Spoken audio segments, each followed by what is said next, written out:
as strange as it is for an actor working these days, Tom Hanks in his career doesn't really include all that many franchises for us to do during our Tom Hanks week. But, fortunately, you know, despite never having taken on an MCU role, I'm sure they'd love to have him. Despite never making Goldblum level speeches about dinosaurs in Jurassic Park, which also he would be very good at. He did play a cartoon toy cowboy for longer than anyone should ever really be able to play a cartoon toy cowboy for. The Toy Story films are Pixar's first, arguably Pixar's best, and definitely Pixar's most iconic in terms of things that they've given personalities that aren't meant to have personalities.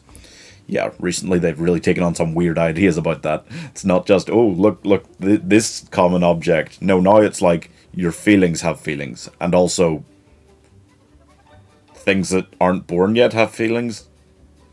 What was the message of Soul? It's not important. Today we're ranking the Toy Story movies because it's about time we do it anyway on the channel. And because it's Tom Hanks week and I needed to rank something. Felt the need. So that'll do. That's enough reason. Let's go! The adventure takes off when toys come to life. To infinity and beyond! Toy Story. 1995, Pixar Studios released their first ever feature-length film in Toy Story. 1995, Pixar released their first feature-length film in Toy Story, and it's about a group of toys led by a dictatorial leader, Woody, and when a new toy turns up on the birthday of the child that they're owned by, he tries to, look, they say it was an accident when he tried to murder Buzz. We know differently. Woody, secretly, that's exactly what he wanted. When Buzz went out the window, Woody was like, oh no, look what I accidentally did. But he was like, oh, it'd be so sweet if he was dead. The whole film, okay, rough around the edges. This was rough around the edges for Pixar for me. Looking back on this, the animation is the only Pixar film that ages. I know it's the first, but it dates worse than you would expect it to, considering that A Bug's Life, the next film, doesn't date at all in terms of animation, really. The characters are, you know, Woody is an annoying character in this film. He's not a nice character. He's not a good leading character.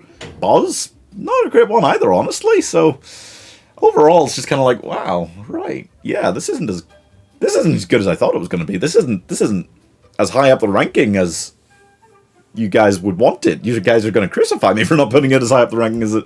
But there's just something about it that just it feels that they hadn't quite gotten the formula down yet. Pixar in general. So I'm giving Tim and Tom Toy Traveling Together 79 out of 100. Still a good score. I'm going to let go of the wall. What? He would. One. He would. Two. Guys! Three. 1999 Toy Story 2. This time, instead of having to deal with an annoying little kid like Sid, they've got to deal with the opposite. It's a nerd who likes collecting toys, not destroying them, see? Opposite. Also, I have to explain to you. Let me sit down and explain to you why Toy Story 2 is the best Toy Story film. It's got the better versions of these characters. They've settled down. Woody is a great leading character now, and it's got the big ending, the big finale. That big finale, it's like Shrek 2 having that big finale, and you're like, oh ho!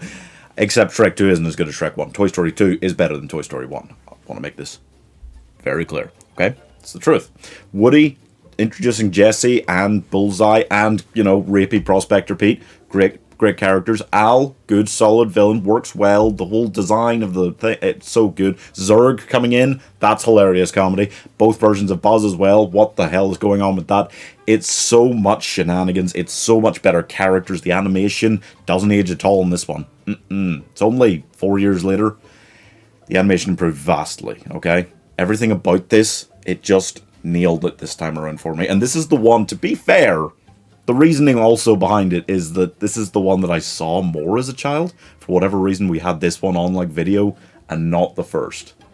So I didn't see the first as many times as I saw this one. But I love this one. I still think this is just genius. I think this is the only time that Pixar have made a sequel and I've gone, oh, fuck yeah.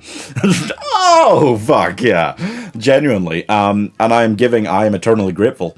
86 out of 100. To reset your Buzz Lightyear, insert paperclip. Rex, use your finger. Did you fix Buzz? bitácora espacial. Sort of.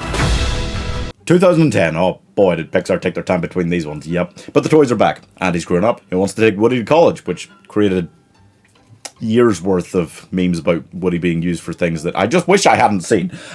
Basically, yeah.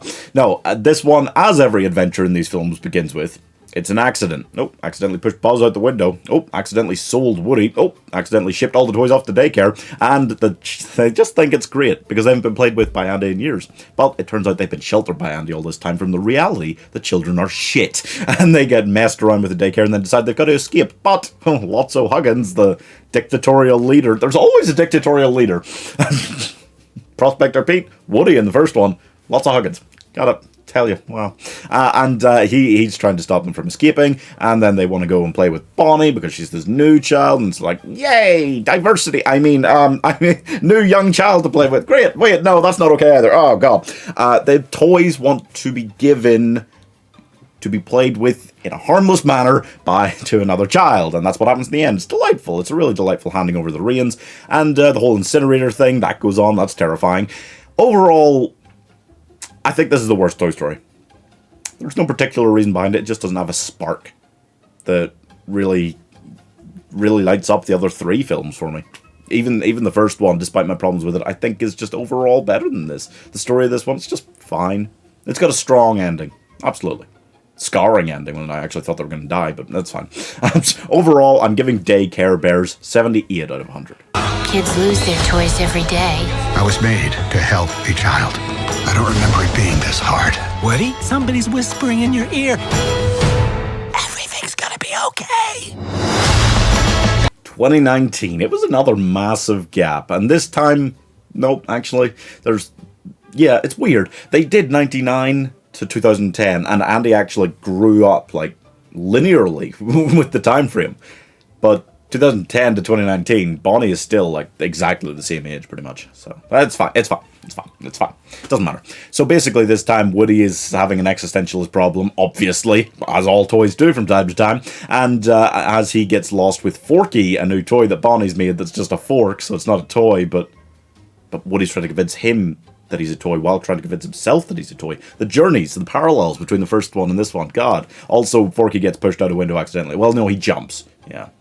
Suicidal toy. That's not weird. And basically, this one is fantastic. I thought this one was so great. I thought the ending of this one was so strong and so brave for Pixar to do. I did not see them doing that at all. I thought bringing Bo Peep back was a great way to fix the horrible mistake of Toy Story 3. I thought the new characters, Duke Kaboom, Ducky, and Bunny, absolutely fucking hilarious. All of them. They're so funny. This is, I think, the funniest Toy Story movie. Without a doubt. Is it the best one? No. But I would say it's second best. Which I don't think most people agree with me on. This one, just the whole idea of the lost toys and finding this new purpose for Woody instead of just going, I'll be okay not getting played with. Oh, I loved it so much. I love that idea so much, the messages of it. It's fantastic, guys. It really is. And I'm giving a Toys Completed Story 83 out of 100. But don't get me wrong. They're absolutely going to do another one. I do think that rounds off Woody's story very well. To be fair, they rounded off the story very well at the end of every single one of these, okay? So they're just going to hide in the bushes and then rear their ugly head. Like another 8 years? Yeah, about that. Another 8 years, yeah. But let me know what else you guys want to see ranked on the channel. Tom Hanks Week continues tomorrow, and subscribe. Do it.